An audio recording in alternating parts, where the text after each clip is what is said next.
1965 की शुरुआत में हवा में जैसे बारूद घुला था। भारत और पाकिस्तान के बीच तनाव हर घंटे बढ़ता जा रहा था।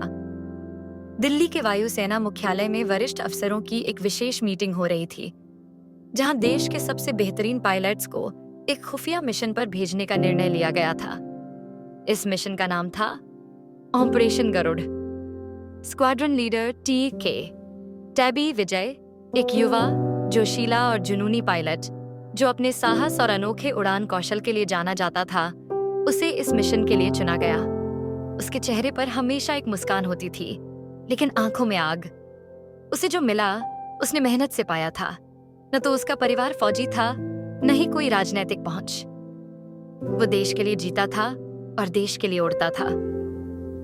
तुम्हारे लिए ये मिशन नहीं, इम्तिहान है tabby, group captain tiger Ahuja ने कहा, जो खुद वायुसेना के सबसे सख्त और अनुशासन प्रिय अफसर माने जाते थे। अगर ये कामयाब हुआ तो पाकिस्तान की हिम्मत टूट जाएगी, लेकिन अगर तुम पकड़े गए तो मेरे हिस्से की चिता अपने हैंगर में जला देना सर।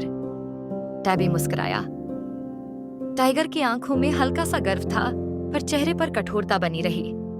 याद रखो, दुश्मन की सरजमीन पर उतरना आसान नहीं होता, और उससे ज्यादा मुश्किल होता है वहां से जिंदा लौटना। टैबी की जिंदगी में दो ही चीजें थीं, देश और दिया।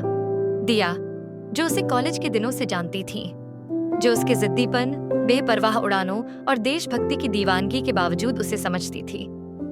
जब उसने टैबी से पूछा, कब तक तुम्हें उड़ानों में उलझे रहना है, टैबी ने सिर्फ एक जवाब दिया था, जब तक मेरा आखिरी उड़ान देश को आसमान में सबसे ऊंचा न कर दे। दिया चुप हो गई थी, मगर उसकी आंखों में हर बार विदाई का डर गहराता जा रहा था। ऑपरेशन गरुड़ को अंजाम देने के लिए टैबी को सरगोधा एयरबेस पर एक तेज हवाई हमला करना था। भारत के इतिहास में यह पहली बार था कि कोई पायलट दुश्मन की सीमा में घुसकर हमला करने वाला था। उड़ान से एक रात पहले टैबी को एक गुमनाम फोन आया। अगर तुमने उड़ान भरी तो लौटोगे नहीं, एक गहरी आवाज गूंजी। तो फिर लौटने की जरूरत ही क्या है? टैबी ने फोन काट दिया। अगली सुबह टैबी अपनी जीप से अपनी जेट में सवार हुआ। टेक ऑफ से पहले उसने आखिरी बार दिया की तस्वीर देखी। तेरे लिए नहीं मरूंगा, वो बुदबुदाया, तेरे लिए जिंदा लौटूंगा। जैसे ही उसकी जेट ने उड़ान भरी, हर भारतीय की धड़कन रुक गई।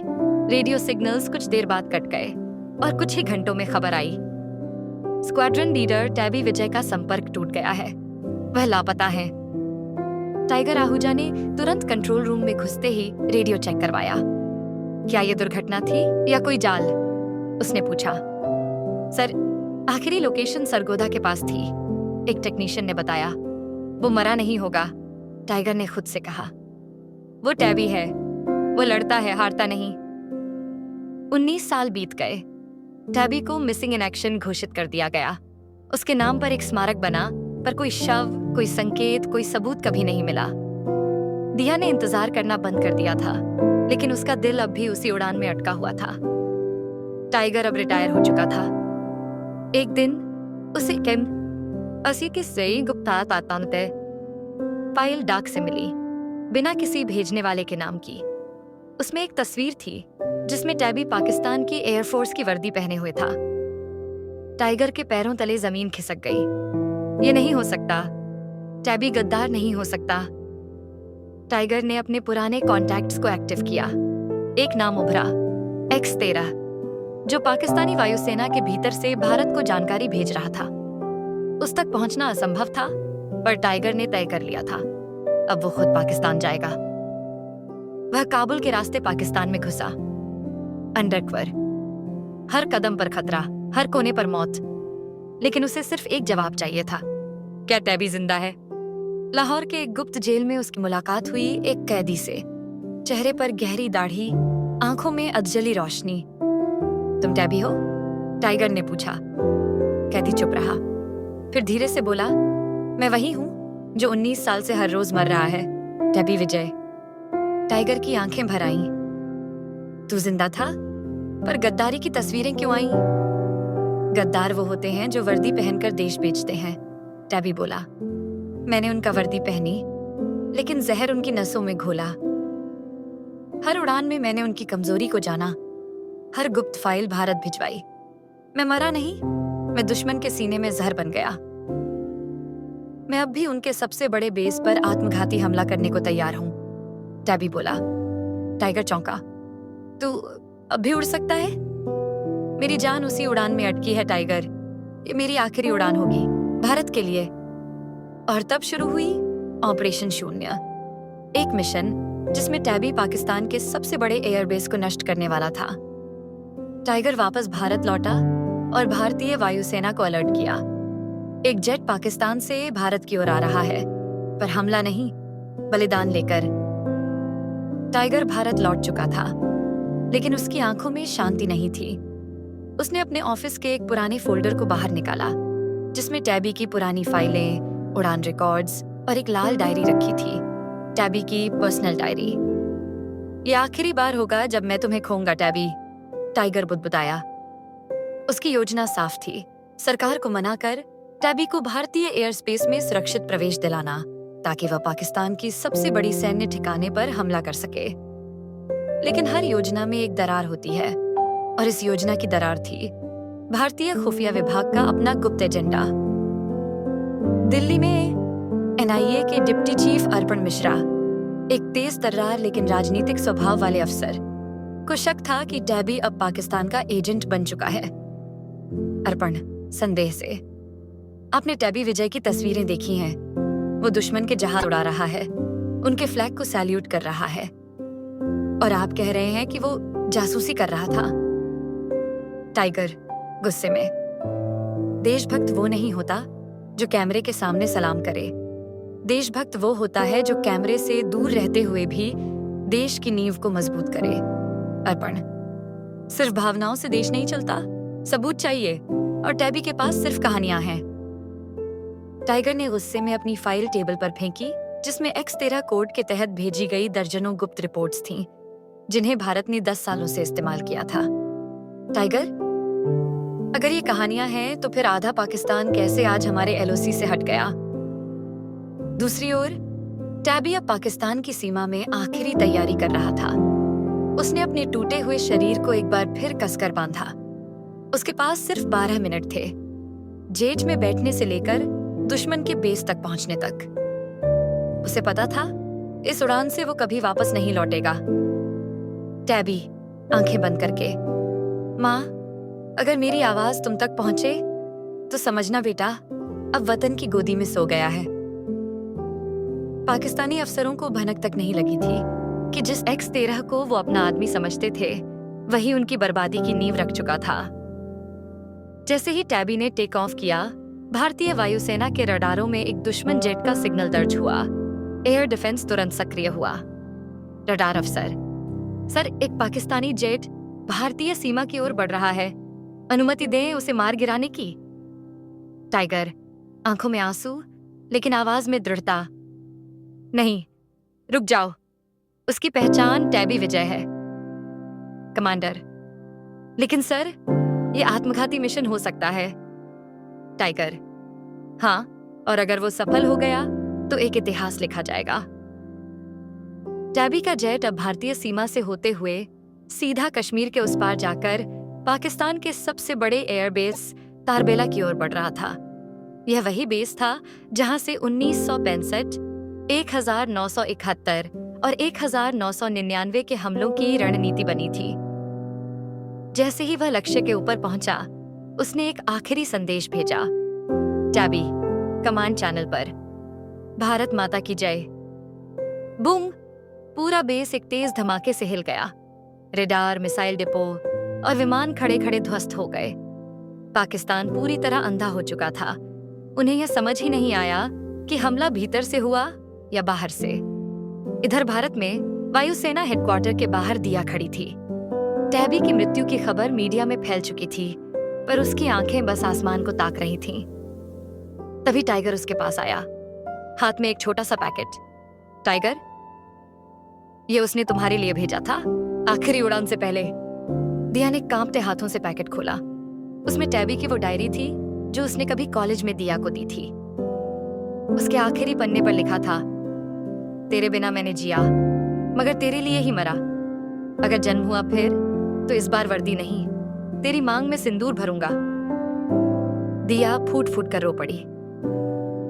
3 दिन बाद भारत की संसद में स्क्वाड्रन लीडर टैबी विजय को मरणोपरांत भारत रत्न देने की घोषणा हुई। उसकी तस्वीर अब उस वायुसेना हॉल आई फेम में लगी थी, जहां कभी उसने अपनी पहली उड़ान से पहले कहा था, मुझे आसमान छोटा लगता है जब तक दुश्मन वहां सांस ले रहा हो। कुछ कहानियां शहादत पर खत्म नहीं होती, वे वहां से शुरू होती हैं जहां साजिशें जन्म लेती हैं। 3 दिन बीत चुके थे टैबी विजय की आखिरी उड़ान को। भारत ने उन्हें राष्ट्रनायक घोषित कर दिया था। हर न्यूज चैनल पर बस एक ही नाम था, स्क्वाड्रन लीडर टैबी विजय, जिसने पाकिस्तान का दिल फाड़ दिया। लेकिन ठीक उसी दिन एक बंद कमरे में भारत सरकार के उच्च अधिकारी और खुफिया एजेंसियों के प्रमुख बैठे थे। एनआईए डिप्टी चीफ अर्पण मिश्रा तनाव में, मुझे कुछ गड़बड़ लग रही है। टैबी विजय की मृत्यु की पुष्टि अभी तक नहीं हो पाई है। न कोई बॉडी, न ब्लैक बॉक्स, न ही दुश्मन की तरफ से कोई आधिकारिक बयान। प्रधान सचिव, तो तुम क्या कहना चाहते हो अर्पण, कि टैबी जिंदा है? अर्पण धीरे से, या तो वो मारा नहीं गया या फिर वो हमें मरा हुआ दिखना चाहता है। दूसरी तरफ दिया अपने पुराने घर लौट चुकी थी। टैबी की डायरी अब उसकी एकमात्र साथी बन चुकी थी। लेकिन जैसे ही उसने डायरी के पिछले कवर को छुआ, एक पतली सी चिट्ठी बाहर गिरी। वो एक गुप्त कोड में लिखी हुई थी, जिसमें केवल 3 शब्द पढ़े जा सकते थे, जिंदा हूं, मत बोलना। दिया की सांसें थम गईं। रात को टाइगर आहूजा के घर का फोन बजा। दूसरी तरफ वही पुरानी जानी पहचानी आवाज थी, टैबी, सर, ऑपरेशन शून्य अधूरा है, दुश्मन अब अंदर है और हमें बहुत जल्द दूसरा झटका लगने वाला है। टाइगर हैरान, तू जिंदा है टैबी? टैबी, मेरे मारे जाने की खबर को ही मेरी सबसे बड़ी जीत बनाई है सर। मैं अब सिर्फ टैबी नहीं हूं, मैं अब वो परछाई हूं जो दुश्मन की हर नींद हराम करेगी। अर्पण मिश्रा ने अचानक प्रधानमंत्री को एक मीटिंग में बुलाया। अर्पण, सर, हमें विश्वासघात की बू आ रही है। ऑपरेशन गरुड़ और ऑपरेशन शून्य दोनों में टैबी विजय को केंद्रीय भूमिका मिली, लेकिन हमारे कई एजेंट सब गायब हैं और हमें लगता है कि किसी ने हमारे अंदर से हमारी फाइलें लीक की हैं। प्रधानमंत्री, क्या तुम कह रहे हो कि टैबी अब दुश्मन के लिए काम कर रहा है? अर्पण, या फिर वह अपनी लड़ाई खुद ही लड़ रहा है, बिना सरकार की अनुमति के? और अगर ऐसा है तो वो हमारी सुरक्षा के लिए खतरा बन सकता है। अब कहानी 2 हिस्सों में बंट गई थी।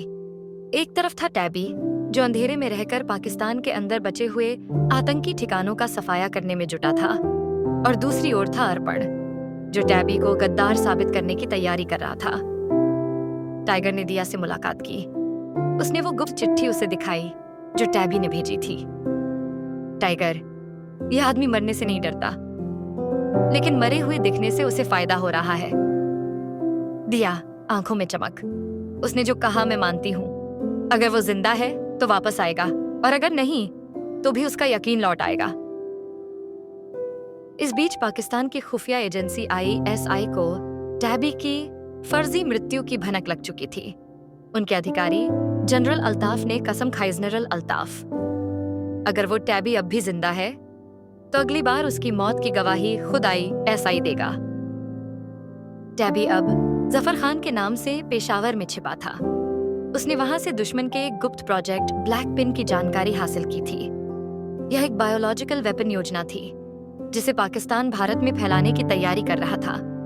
टैबी ने तुरंत भारत को एक कोड भेजा, 02 ने GD शुरू करें। टाइगर ने तुरंत अर्पण को बताया, लेकिन अर्पण ने ऑपरेशन को ठुकरा दिया। अर्पण दंभ से, हम एक भूत के भरोसे देश की सुरक्षा नहीं करेंगे।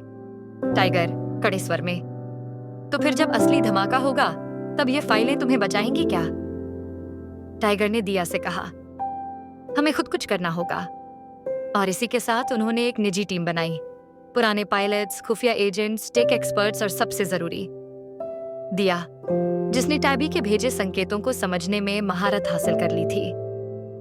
इस टीम का नाम रखा गया unit 7 the shadows of sky force. Pakistan में टैबी ने ब्लैक पिन लैब को उड़ा दिया। लेकिन उसके कंधे में एक गोली लगी।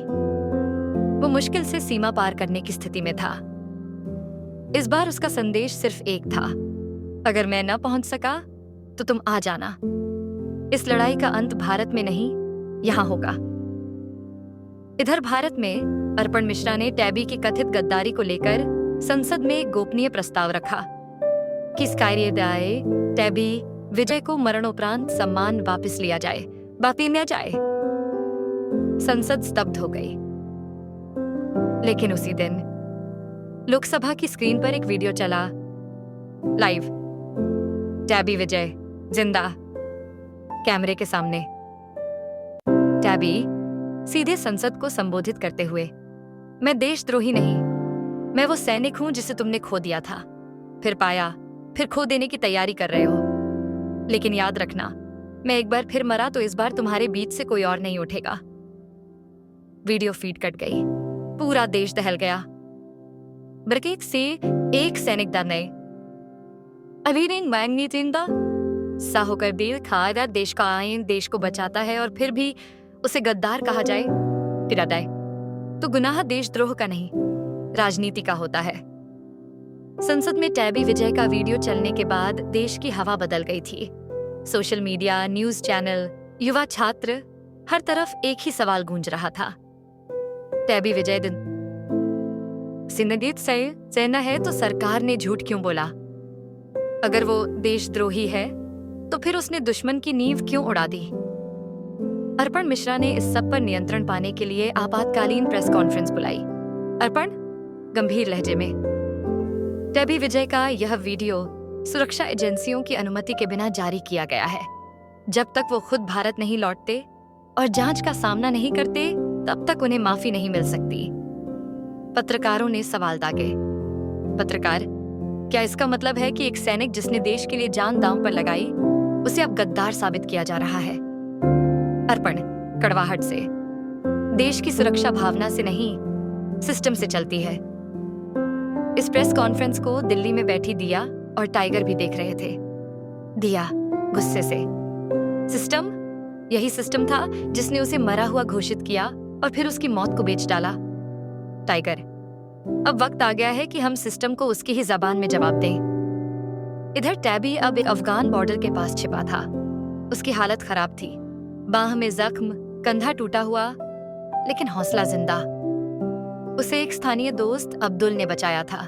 अब्दुल, तुमने हमारे बच्चों की जान बचाई है, अब ये जान मेरी नहीं, तुम्हारी अमानत है। टैबी कमजोर मुस्कान से, मुझे भारत वापस जाना है, बहुत कुछ अधूरा है। अब्दुल, तो तैयार हो जाओ, मेरे ऊंट के पीछे एक रास्ता है, सीधा बालाकोट से होते हुए कश्मीर तक जाता है। दूसरी ओर भारत में टाइगर और दिया ने अपनी यूनिट 7 को सक्रिय कर दिया। उन्होंने रक्षा मंत्रालय के गोपनीय सर्वर हैक कर लिए और ऑपरेशन जीरो फेज 2 को सक्रिय कर दिया, जिसे टैबी ने ही डिजाइन किया था। यह ऑपरेशन था भारत के अंदर छिपे दुश्मनों का पर्दाफाश करने का। जैसे ही ऑपरेशन शुरू हुआ, एक के बाद एक सच सामने आने लगे। आईएसआई के एजेंट दिल्ली के ही एक पत्रकार के रूप में काम कर रहे थे। रक्षा मंत्रालय की एक शाखा में टॉप सीक्रेट फाइलें लीक हो चुकी थीं। और सबसे चौंकाने वाला नाम, अर्पण मिश्रा एक अमेरिकी फर्म से गुप्त रूप से जुड़े हुए थे, जो भारत की सुरक्षा नीतियों को प्रभावित कर रही थी। दिया ने सबूतों को संसद समिति को सौंपा, लेकिन अर्पण ने पलटवार किया। अर्पण ठंडे लहजे में, ये सबूत एक भगोड़े सैनिक के भेजे हुए हैं, मैं देश को इन झूठों से नहीं चलने दूंगा। दिया दहाड़ते हुए, भगोड़ा वो नहीं जो दुश्मन के बीच घुसकर तुम्हारे लिए जान की बाजी लगाए, भगोड़ा वो है जो आरामदायक कुर्सी पर बैठकर सच्चाई को मार डाले। इधर टैबी अब एलओसी पार कर चुका था। भारतीय सीमा में कदम रखते ही उसने यूनिट 7 से संपर्क किया। टैबी रेडियो पर, कोड रेड, मैं वापस आ गया हूं, लेकिन अब यह सिर्फ मेरा मिशन नहीं, ये देश के अंदर के गद्दारों के खिलाफ युद्ध है। टाइगर ने तुरंत उसे एक गुप्त ठिकाने में पहुंचाया। टैबी को देखकर पूरी टीम की आंखें नम हो गईं। पुराना साथी पायलट, हम मानते थे कि तू शहीद हो गया, लेकिन तू तो अफवाह से भी ज्यादा जिंदा निकला। टैबी मुस्कुराकर, मैं जिंदा नहीं हूं, मैं वो साया हूं जो अब हर गद्दार की नींद उड़ाएगा। अब योजना बनी सार्वजनिक रूप से देश को सच्चाई बताने की। एक लाइव वीडियो प्रसारण की तैयारी की गई जिसमें टैबी खुद सामने आएगा। लेकिन तभी ब्लास्ट! यूनाइटेड 7 के गुप्त बेस पर हमला हुआ। अर्पण ने आईएसआई के साथ मिलकर टैबी को खत्म करने की साजिश रची थी। गोलियों की बौछार, चीखें, आग। टैबी और टाइगर ने जैसे तैसे दिया और बाकी टीम को सुरक्षित बाहर निकाला। टाइगर घायल होते हुए, तू मत रुक टैबी, मैं रोकूंगा इन्हें। तू जा, देश को बता दे कि तू कौन है। टैबी आंखों में आंसू, सर, मैं आपको छोड़कर नहीं जा सकता। टाइगर, देश पहले है बेटा। मैं मर जाऊं तो बस एक बात कहना सबको, एक अफसर था जिसने अपने अफसर को कभी छोड़ा नहीं। टैबी ने दिल्ली के लाल किले से सीधा वीडियो प्रसारण शुरू किया। टैबी आंखों में आग लिए, भारतवासियों, मैं टैबी विजय जिंदा हूं। जिसे आपने शहीद माना वो अब आपको जीते हुए दिखेगा। मुझे गद्दार कहा गया, लेकिन मैंने देश के दुश्मनों के चेहरे उजागर किए। सिस्टम ने मुझे मारा, लेकिन मेरी आत्मा इस मिट्टी से जुड़ी है। अब फैसला आपका है, देश के लिए जीऊं या फिर सच के लिए मरूं। पूरा देश गूंज उठा, टैबी टैबी टैबी। जनता सड़कों पर उतर आई, छात्रों ने आंदोलन शुरू किया, अर्पण मिश्रा के खिलाफ जन जागरण हुआ। प्रधानमंत्री ने अंततः विशेष जांच बिठाई और टैबी को क्लीन चिट दे दी। अर्पण मिश्रा गिरफ्तार हुआ। लेकिन जब टैबी टाइगर से मिलने अस्पताल पहुंचा तो वहां बस एक बिस्तर खाली था। उस पर एक नोट रखा था, देश जिंदा है क्योंकि तू जिंदा है। अब मेरा काम पूरा हुआ। टाइगर आहूजा। टैबी फूट फूट कर रो पड़ा। कुछ लड़ाइयां आखिरी होती हैं, पर जो उस आखिरी लड़ाई में जीत जाए उसका नाम अमर हो जाता है। टाइगर आहूजा अब इस दुनिया में नहीं थे। उनका बलिदान पूरे देश ने देखा था, महसूस किया था। टैबी ने उनके अंतिम शब्दों को अपने सीने में गूंजता महसूस किया। देश जिंदा है क्योंकि तू जिंदा है। टैबी विजय अब सिर्फ एक सैनिक नहीं था, वो अब एक चिन्ह बन गया था, सत्य का, न्याय का और संघर्ष का। सरकार ने अर्पण मिश्रा को गिरफ्तार कर लिया था और आईएसआई से जुड़े नेटवर्क को उजागर करने के लिए एक अंतर्राष्ट्रीय जांच समिति बनाई गई थी। लेकिन टैबी को चैन नहीं आया। दिया, अब तो सब खत्म हो गया टैबी, तू जीत गया। टैबी धीरे से, नहीं दिया, जो सबसे बड़ा खतरा था वो अब भी जिंदा है। दिया चौंक कर, कौन? टैबी, प्रोजेक्ट शून्य का एक और चरण जिसका नाम किसी को नहीं पता था, शून्य इन्फिनिटी। टैबी को एक गुप्त सूत्र से पता चला कि आईएसआई और एक विदेशी कॉरपोरेशन ने मिलकर एक अंतर्राष्ट्रीय साइबर हमला प्लान किया था, जिसे शून्य इन्फिनिटी कहा गया। इस योजना के तहत भारत की रक्षा प्रणाली, परमाणु संयंत्र, एयर टू ट्रैफिक कंट्रोल और सेना के कम्युनिकेशन नेटवर्क को एक साथ हैक करके ब्लैकआउट इंडिया की तैयारी थी। टैबी ने प्रधानमंत्री से सीधी मुलाकात की। प्रधानमंत्री चिंतित, तो ये युद्ध अभी खत्म नहीं हुआ? टैबी, सर, असली युद्ध अब शुरू हुआ है, जो बंदूक से नहीं कोर्ट से लड़ा जाएगा। सरकार की अनुमति से टैबी को भारतीय साइबर डिफेंस कमांड की जिम्मेदारी दी गई। उसने यूनिट 7 को दोबारा एक्टिव किया। अब हर सदस्य भारत के टॉप हैकर, टेक्नोलॉजिस्ट और रणनीतिकार थे। योजना बनी ऑपरेशन कवच, एक डिजिटल कवच जो भारत के सिस्टम्स को शून्य इन्फिनिटी के विरुद्ध बचाएगा। 3 दिन बचे थे, एक एक सेकंड कीमती था। दिया अब यूनिट 7 टेक कमांडर बन चुकी थी। दिया, हमारा हर कोड, हर फायरवॉल अब टैबी के नाम से चलेगा। अगर सिस्टम में कोई वायरस आएगा तो वो पहले इस नाम से टकराएगा, स्काई फोर्स 1। वहीं दूसरी ओर दुश्मन पूरी ताकत से तैयारी कर रहा था। जनरल अल्ताफ गंभीर लहजे में, इस बार टैबी बचेगा नहीं और भारत का डिजिटल आकाश अंधेरे में डूब जाएगा। रात के ठीक 12 बजे हमला शुरू हुआ। भारत के साइबर कमांड पर हजारों रियल टाइम अटैक होने लगे। हर तरफ स्क्रीनें ब्लिंक करने लगी। दिया घबरा कर, टैबी, ये हमारे सिस्टम को क्रैश कर रहे हैं।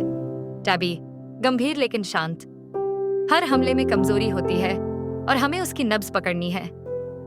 कुछ ही पलों में टैबी ने एक नया स्क्रिप्ट कोड डाला जिसका नाम था शून्य ब्रेकर। उसने आईएसआई के पूरे सर्वर नेटवर्क को वापस ट्रेस किया और फिर वही किया जो कोई भारतीय साइबर योद्धा पहली बार करने वाला था, हैकबैक। आईएसआई के मुख्य डाटा सर्वर में बम जैसे अलर्ट्स बजने लगे।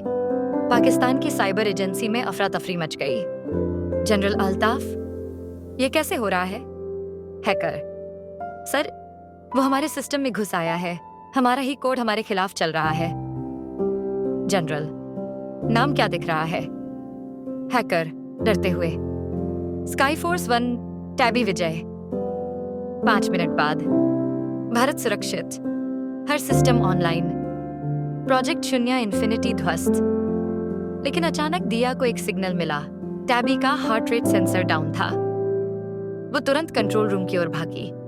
टैबी जमीन पर गिरा पड़ा था, बेहोश। दिया आंसुओं में, टैबी उठो, तूने कहा था ये आखिरी लड़ाई होगी, जीत कर जाओगे, उठो। डॉक्टर्स आए, उसकी नब्ज चली गई थी। एक पल को सब रुक गया, लेकिन तभी बीप बीप बीप, उसका हार्ट मॉनिटर फिर से बजने लगा। टैबी की आंखें खुली। टैबी धीरे से मुस्कुराकर, मैं गया नहीं था, मैं बस देख रहा था कि मेरे देश की आंखों में अब भी आंसू हैं या नहीं। दिया हंसते हुए, रोते हुए, पागल हो तुम। 3 महीने बाद भारत सरकार ने टैबी विजय को भारत रत्न से सम्मानित किया। टाइगर आहूजा को मरणोपरांत परमवीर चक्र। लाल किले पर भाषण देते हुए टैबी ने कहा, एक समय था जब मुझे मरा हुआ घोषित कर दिया गया था। आज मैं यहाँ खड़ा हूं। ये मेरी नहीं, उन लाखों सैनिकों की जीत है जो कभी लौट कर नहीं आए, लेकिन जिनका जज्बा लौट आया है। ये स्काई फोर्स थी, है और रहेगी। जब तक भारत का एक एक नागरिक जागा रहेगा, कोई भी प्रोजेक्ट शून्य हमारे ऊपर नहीं चल सकता। जय हिंद।